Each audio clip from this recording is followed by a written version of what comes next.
Well,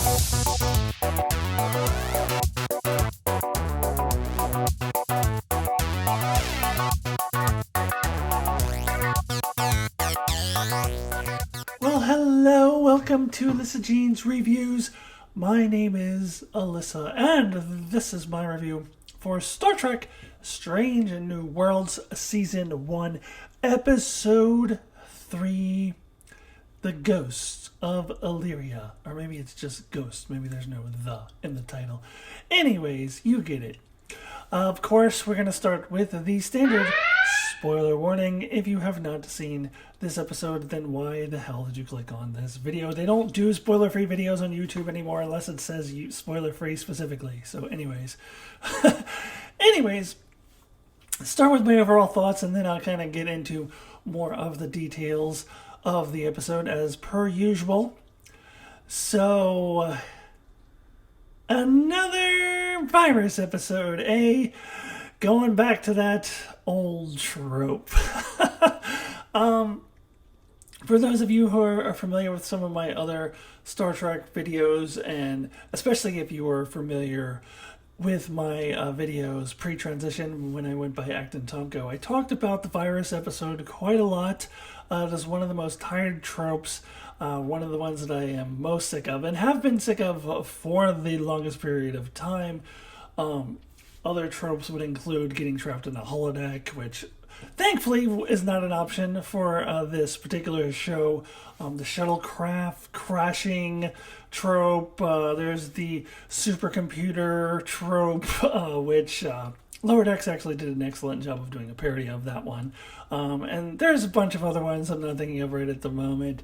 Star Trek tropes that I was honestly hoping that Strange New Worlds would avoid. When I heard it was episodic, I was like, okay, that's great, but please let's just not get caught into all of the old tropes.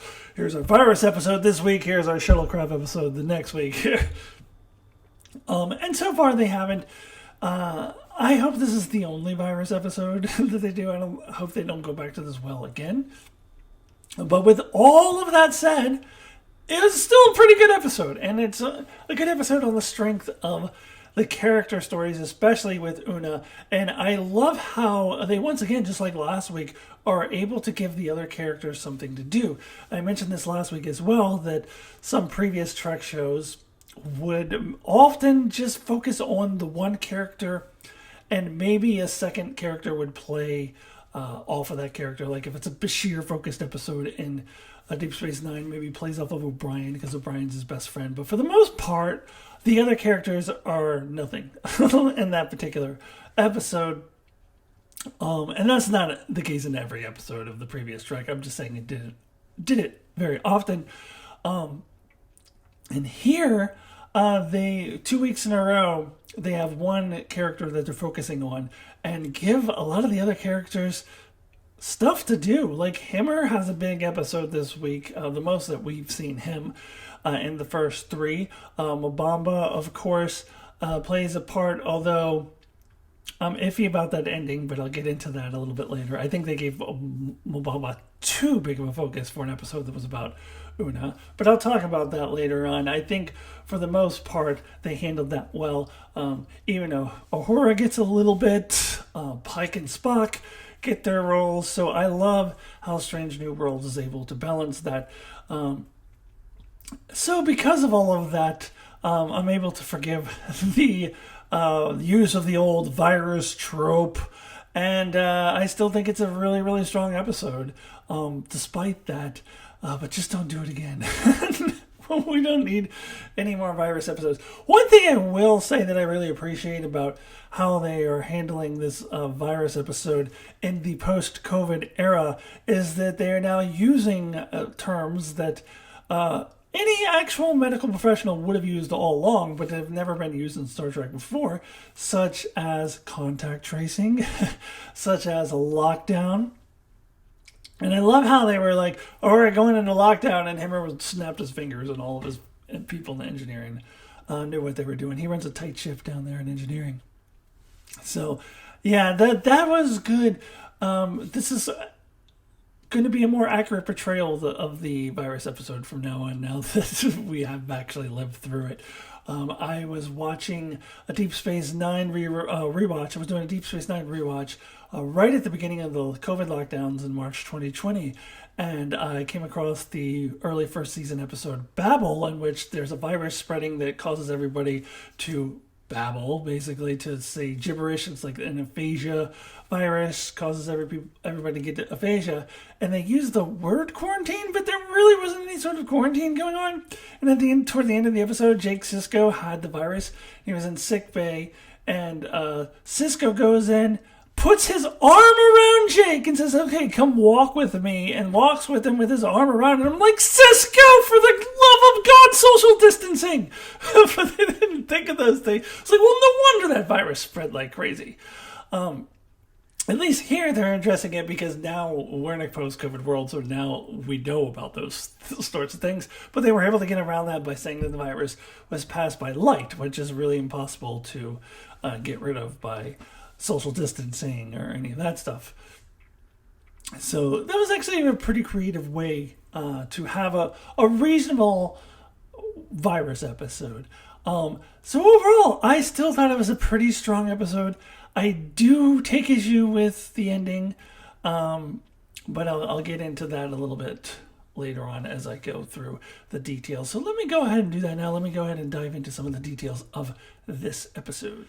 Okay, let me get into the details. I want to spend a lot of time on the characters, especially Oona, but I have to start by talking about the Ion Storm. Because when I did my Star Trek reviews back on my old channel, Acton Topico's channel, especially my reviews for the original series, I noticed this trend of ion storms popping up a lot. Most often, they are used as a plot convenient excuse to so if, for example, they want to have the crew be in a situation where they're unable to fire their photon torpedoes, like, sorry, Captain, can't fire my photon torpedoes, it's the ion storm. Or oftentimes it was used, oh, we can't beam the away team up because the ion storm is in the way. It was used that way often in the original series, and the Next Generation, I think, used that a lot. What the hell is an ion storm? I still don't even know. Although we do get some visuals of it here for the first time. And actually, this scene at the beginning when they were trying to beam them out of the ion storm reminded me a lot of Mirror Mirror. So that's actually how they ended up in the Mirror Universe in that episode, is the ion storm screwed up the transporter. So, ion storms. It's always the ion storm. So Hemmer doesn't realize this, but his little trickery that he did with the transporter saved the crew from going to the Mirror Universe. I don't think he realizes that. It could have been a totally different episode. Anyway, I had to bring that up because I used to always laugh and joke about ion storms. But here it was used well. We actually get to see one. That was cool. It was actually a real storm, not just a plot convenient device. So I actually liked it here. Anyways, let's get into the heart of it. Let's talk about Oona, number one. This is the first character episode that we've had ever of her. She's been around as a character in existence for 60 years, but she's been in, I don't know exactly how many episodes, and if you want to count the short tracks, 10-ish? Somewhere in that range if you count the short tracks. She hasn't really appeared a whole lot, even if she has existed for a long time. So this is the first time we actually get a character episode for her, and we actually get some backstory. And Rebecca Romijn killed it. She killed it. Rebecca Romijn is amazing. I said that the strength of this episode was the characters. It's also the acting. I freaking love Rebecca Romijn in this role. But let's not forget the elephant in the room. And honestly, I've watched 3 other reviews so far. None of them have mentioned this. But to me, it's the elephant in the room. They Dr. Bashir'd her! They Dr. Bashir'd her! And if you don't know what I'm talking about, Dr. Bashir on Deep Space Nine was revealed in the 5th season of that show to have been secretly genetically modified. But the first thing I will say about that is that this is way better than what they did with Dr. Bashir, because, as I just said, this is actually the first character episode we've ever gotten for Oona. And overall, she's only appeared in 9, 10, 11 episodes, if you count the short tracks. So that is the perfect time to introduce that somebody has been secretly genetically modified. Not 5 seasons into a series like they did with Dr. Bashir.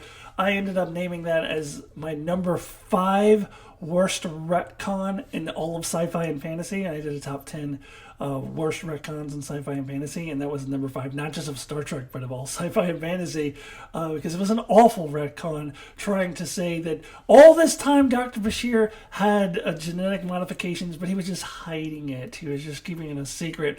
So like that time in season 4 in the episode The Quickening, when he desperately wanted to find this cure to save these people, and that is all he was obsessed over, that he wouldn't have used his genetically enhanced mind to figure out what the cure would be.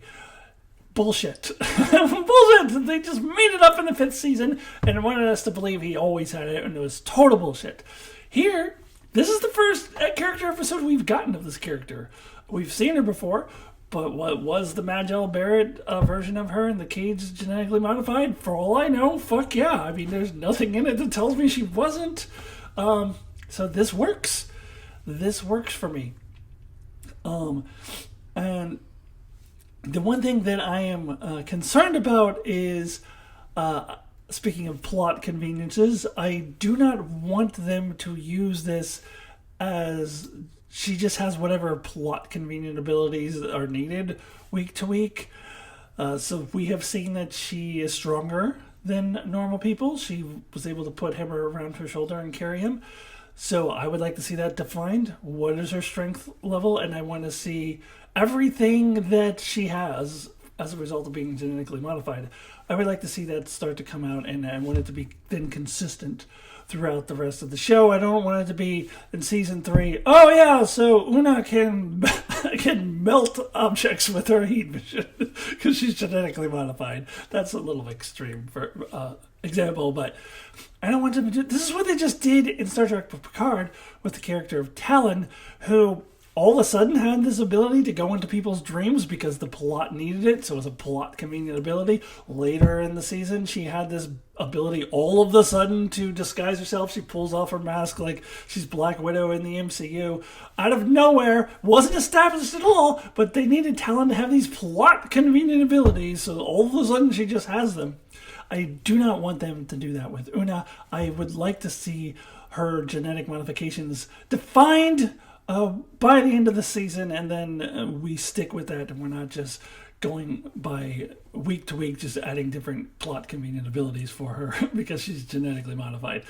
But Strange New Worlds so far is written way better than Picard season 2 was written, so I'll just have to hope that they continue with the good writing and they don't do stuff like that. But other than that, I don't have a problem with it, and I love this dilemma that Oona has to go through in this episode. I love watching her struggle with it, deciding whether, how much is she going to tell other people. She's been keeping this a secret the whole time, and how she can use that to save the ship. And ultimately, she puts the ship above herself, and she resigns herself to the fact that she's probably going to be kicked out of Starfleet. That's what she goes to see Captain Pike at the end. So this is a struggle for her, and she does the right thing. And I freaking love this character so much. I love this character. And we get an interesting interaction between her and La'an, even though La'an doesn't appear in this episode a whole lot. Oh, I forgot to mention her at the top. She's another character who, even though is not in it a lot, has some pretty strong scenes in this episode. So Lan, I can never pronounce it correctly, I don't think. She has a little bit of prejudice against genetically modified people because of her last name and all the stigma that she had with her last name. I have a little bit of a nitpick about that. So do you think that I mean, are there Hitlers still running around today that are his descendants? And if there are, do you think in the 24th century they'll still be called Hitler? Like, wouldn't somebody at some point change their fucking name? Like, I don't think that the Noonien Singh line would still exist. Yeah, I as I've said before, I wish this character had a different last name. I don't like this whole Noonien Singh thing, or Noonien Singh. Noonien Singh would be like Dr. Singh. Noonien Singh. I don't like that whole thing, and I do find it implausible, but that no one would change the last name in 200 years. Like, come on. Come on. So that she still has a stigma 200 years later. Also, Khan Noonien Singh is that well known, then how come Spock didn't know about him in Space Seed? Or Kirk, for that matter. Nobody knew about him, really. They had to, like, look him up on the computer, if I remember correctly. But anyways, I don't know. That put aside, I do actually like the scenes between these two characters and the conflict that is created between them. And we get to that fight scene between the two that was in the trailers, and I remember everybody was watching it on YouTube and going, "Ooh, why are they fighting? What's going on?" And trying to speculate, did she piss Oona off? Are they in a competition? What is happening? But now we see why. Now we saw that fight scene. Yeah. My nitpick about Noonien Singh aside, I actually did really appreciate those scenes. But now, let me get into my biggest beef with this episode, which comes at the end. Alright, so at the end of this episode, Oona goes up to Pike and confesses that she is genetically modified, and she will turn in a resignation and put herself up for trial and all this stuff. And Pike says, no. You're the best officer I have. You're the best first officer in the fleet. There's no way I'm going to let that happen to you. And she's like, well, what happens when Starfleet finds out? And he's like, I'll handle Starfleet. Don't worry about it. It's a great scene. Not original. We've seen things like this before in Star Trek, but it worked very well for these two characters. Shows us the relationship and bond that these two characters have and how strong it is. And I really, really liked it. The problem is, end of episode. That's it. End of episode. Maybe we get that scene where she's doing her personal log. Maybe we end there. End of episode. This has been Oona's episode. Oona's story about Oona. Oona struggles. And so suddenly, out of nowhere, we tack on a story about a different character whose episode it wasn't M'Benga's episode. It was not Dr. M'Benga's episode. He was in it a lot just because he's a doctor and he's trying to find a cure to this virus.